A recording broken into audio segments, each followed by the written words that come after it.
So it's not just, oh, I'm going to teach my child to fall asleep and that's it. No, their whole day, it affects their sleep at night. So how many hours they sleep during the day, how many hours they're exposed to the sunlight during the day, the meals that they have during the day, what kind of foods they eat during the day, everything affects their sleep. Hi, welcome to another episode of Mom Does It All. I'm Marta Spurk, your host, triplet mom, health coach, and all things motivation extraordinaire. So today we'll be talking about a somewhat controversial topic in the mom community, sleep training. Moms, is your kid sleeping through the night or not? I know this is kind of a touchy subject, but I want to talk about it. I've shared about my experience with sleep training my triplets on social media several times before. And today I will be interviewing my very own sister, an internationally certified sleep consultant. Hi, Denise. Thanks for being here. Hi, thank you. We'll be talking about, some tips on how to improve your baby's sleep and also share how sleep training can really be a lifesaver for the moms and the babies. So let's dive in. Tell us a little bit, why did you decide to become a certified sleep consultant? Where did that come from? I really saw how that helped you, right? And I've never heard of that before because I never had kids. So it was so amazing to actually see them myself putting them to sleep and seeing them fall asleep.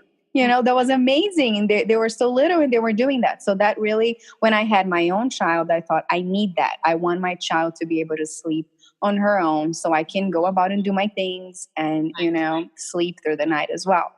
And then I came across my teacher, which I took the class from. She actually took classes with your sleep consultant years ago. Yeah. So it was really an amazing experience to take the classes and learn so much about it and be able to apply everything with my own daughter and see it working as well. How old was she when you started using the techniques? I started taking the classes when she was 3 months old. So I already started creating a better routine for her with naps, structured naps on her own bed, in the dark, all of that stuff that really helps. And I started seeing the day would flow better that way without me just trying to make her fall asleep on my arms or trying to make her fall asleep on the swing. And then when they start getting older, they are more aware of things. Mm-hmm. And so it's hard for them to just fall asleep like that. Right.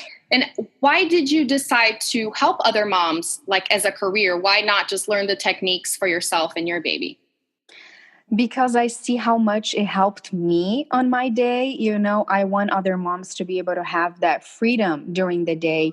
And, especially at nighttime when dads come home, dads want some attention too. And so the moms are like tired, right, and stressed. And at the end of the day is like the hardest part of the day, right? And that's when dads come home. So you need that downtime with your husband as well. So as I started, because to get my certification, I had to work with a few volunteers of different ages. Mm-hmm. So it was nice to see them at that beginning as I was learning as well, how much it was helping them, how much it was helping their marriage as well as their whole family. Yeah. So it affects a lot more than just the baby sleeping or the mom sleeping. There's a whole lot more involved that I don't think people realize. Yeah, I mean, sleeping, it's everything, right? We need sleep as adults to survive, right? To function. Yes. Well, and so does the babies. They need to sleep a certain amount of hours depending on their age in order for them to function well and to be in a good mood and to be able to eat. Right. Because if they don't sleep, sometimes they don't want to eat. They're tired, they're fussy, they're crying, they're unhappy. And then you don't know what to do, right? You get frustrated and stressed. What am I going to do? The child doesn't want to eat. They don't want to play. So it just adds up to the stress. And talk about being a mompreneur too, because you started doing this when your baby was 3 months old, your very first baby, and you took on a course and you started working with other moms. How did that affect you as a mom? Did you think that was productive? Was it a little bit overwhelming at times? It was a little bit overwhelming at times, as everything is when you have a small child. Yes. But it was just so helpful to me, um, because it's kind of hard when you have your first child. You kind of lose your identity for a little while. You don't know what life's gonna be like, and you change so much. You don't think you're not aware how much you're gonna change after you have a child. Right. So it overall helped me to work with other moms as well, and to learn the different struggles, right? Because sometimes we take our own life for granted. Oh, my child does this, does that, but every child has struggles too. Yeah, when you learn, and that's what I've been loving so much about talking with other moms ever since I started coaching, is that when you see other people also struggle, life's not perfect for other people. It kind of makes you feel a little bit of a relief, like, okay, everyone's struggling and we can kind of vent to each other and relate to each other. So that's really good. So what are your top tips as a sleep consultant for a baby to improve their sleep, or what are some of the basic things?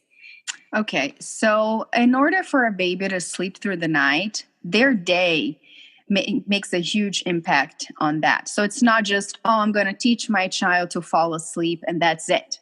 No, their whole day, it affects their sleep at night. So how many hours they sleep during the day, how many hours they're exposed to the sunlight during the day, the meals that they have during the day, what kind of foods they eat during the day, everything affects their sleep.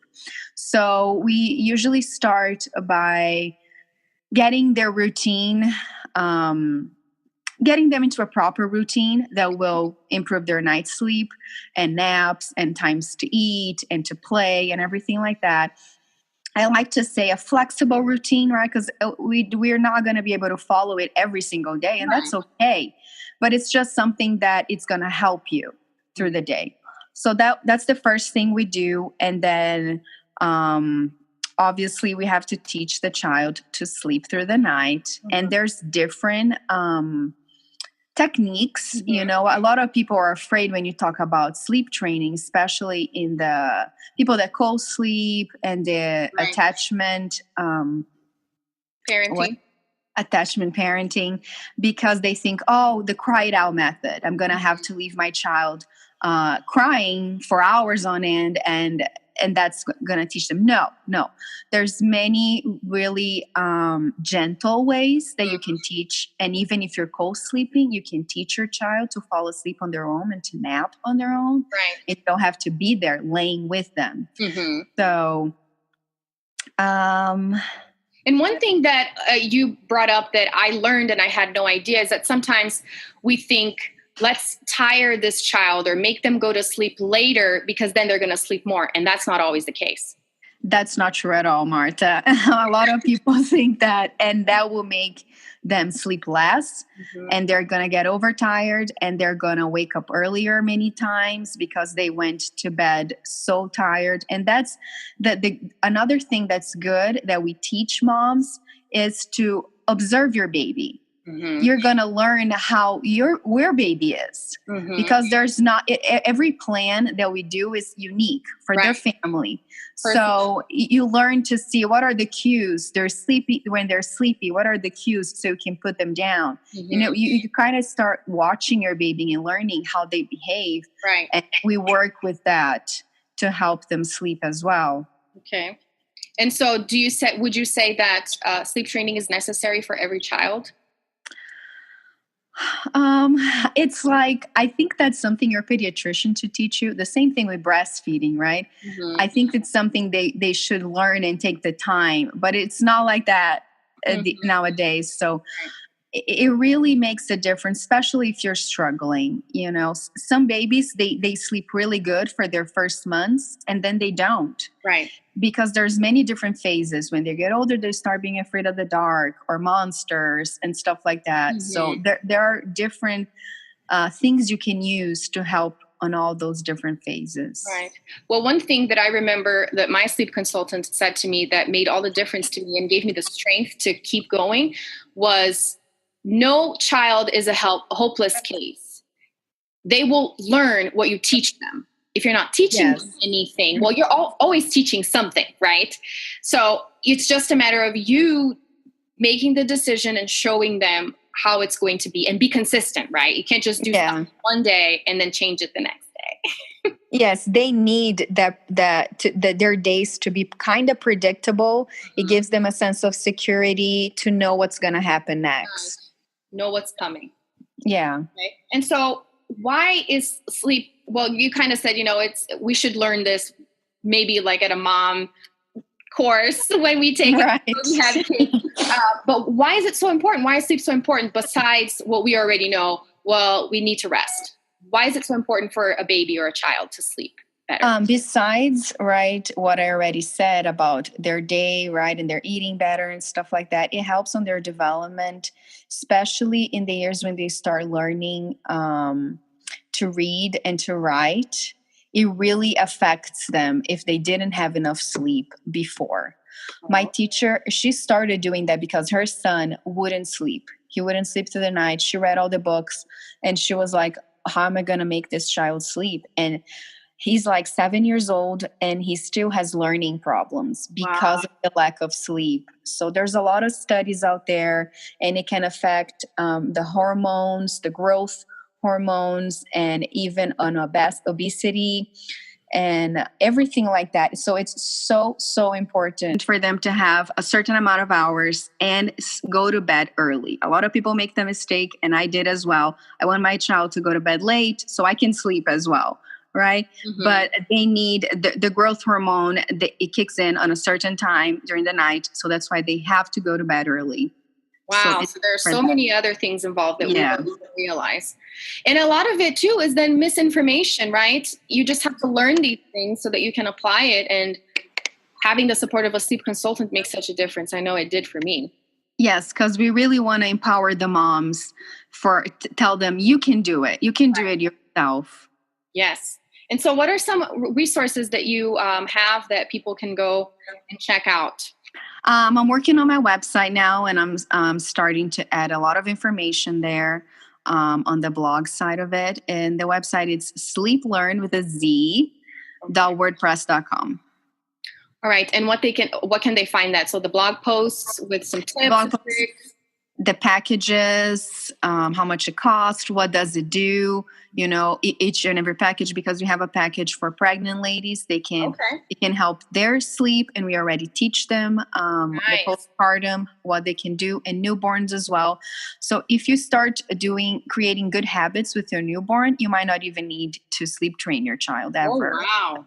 Yeah. So the earlier, the better for sure, right? Yes.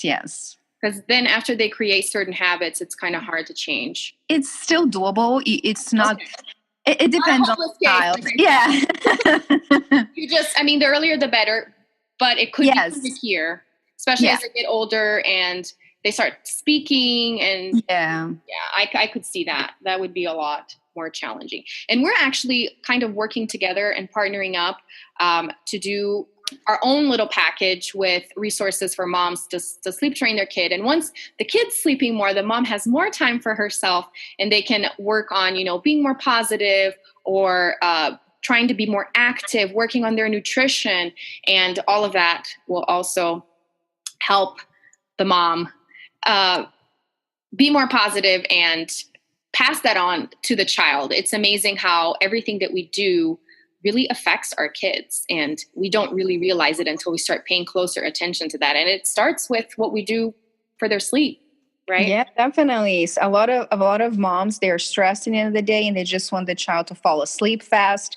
And when they have that energy, the child can feel that, and it makes it even harder for them to fall asleep. Right. So the mom's attitude changes everything. And that's interesting, because I've been talking a lot about this, and it might not be so tangible, but when you talk about the sleeping techniques and teaching all of this, the energy that the mom has, or the attitude, really plays a huge part in it. Yes, it's a huge learning experience for moms, the whole sleep training thing. Well, it helps you see that you are really in control of the situation. Even if you're not in control of your child, by being in control of yourself, you kind of, like you said, you become empowered to do certain things and be like, I am the mom. I'm going to be showing them the way. All right. Well, this was so helpful. I actually even learned a couple of things myself. It's so fun to talk to, different moms, different perspectives, especially mompreneurs. It makes me so happy to see that, sometimes we feel guilty for doing certain things for ourselves, but it just helps our kids so much and helps us as people because we can't forget that we're also people, right? We're not just moms. And so thanks so much for being here. Thank I you really for having appreciate it. me. It was fun. So go check out her website. I will also post it here on the information about the podcast, and you can check it out and maybe ask questions, reach out to her.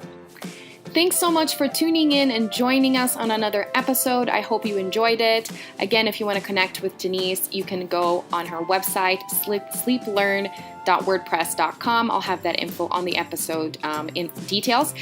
And you can also join our free community on Facebook. You can just type up on your browser momdoesitall.community and it'll take you directly to our group. Denise is also in there, so you can ask questions. You can also make suggestions for new episodes and new discussions. So yeah, let's connect. Connect with me on Facebook, connect with me on Instagram, and I'll chat with you next time. Bye-bye.